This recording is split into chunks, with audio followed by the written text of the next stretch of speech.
Sa lakas nga ng bagyo, nagsitumba ang saging at naputol ang puno ng kapitbahay namin. Bago ang lahat, magandang araw sa inyong lahat. At thank you po Papa God dahil safe po kami. At sana safe din po ang lahat. Dito nga maaga kaming nagising at gising na rin si Batang Bulilit.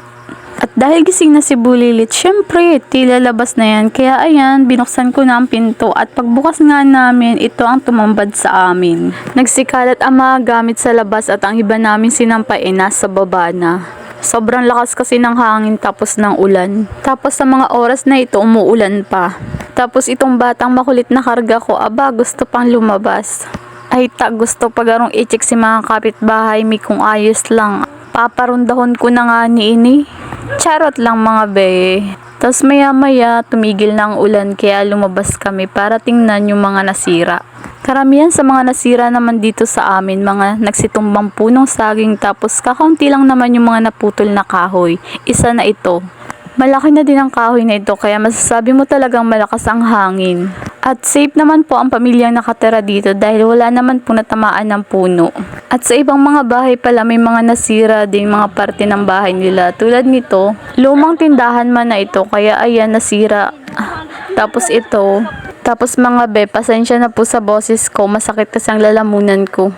At dahil hindi man na umuulan, kaya ayan nilabas na namin si Bulilit. Dahil tila labas na mga be, libang na masyado dito si Bulilit.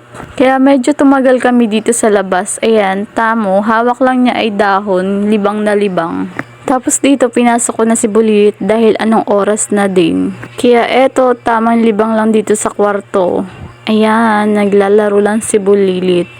Tapos mga be, brown out dito. Kaya ayan, walang maginawa. Mabuti nga medyo mahangin. Kahit papano hindi naiinitan. Tamang nilalaro ko lang dito si Bulilit dahil maya maya sigurado matutulog niya ito.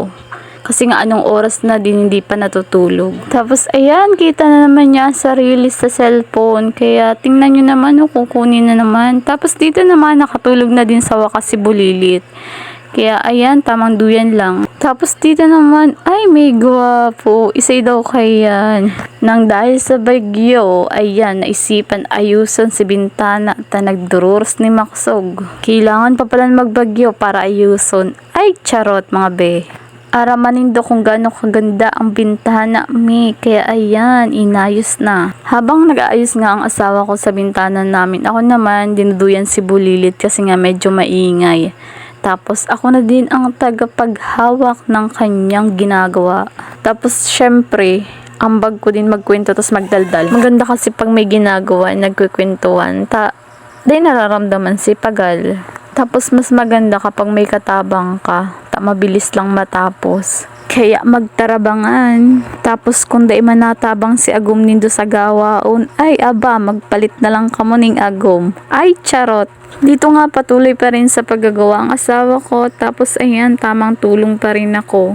Tapos habang nagbo-voice over ako, si Saro, may nagandaldal, nakikisawsaw. Gusto din garong mag-voice over. Tapos dito nga mga be, malapit nang matapos. Kaya ayan, charan, tapos na. Tapos fast forward mga be, nung gabi, may kuryente. Kaya ayan, paypay na maray. Kawawa ang mga bata. Kaya magdamag ako nagpapaypay kay Bulilit.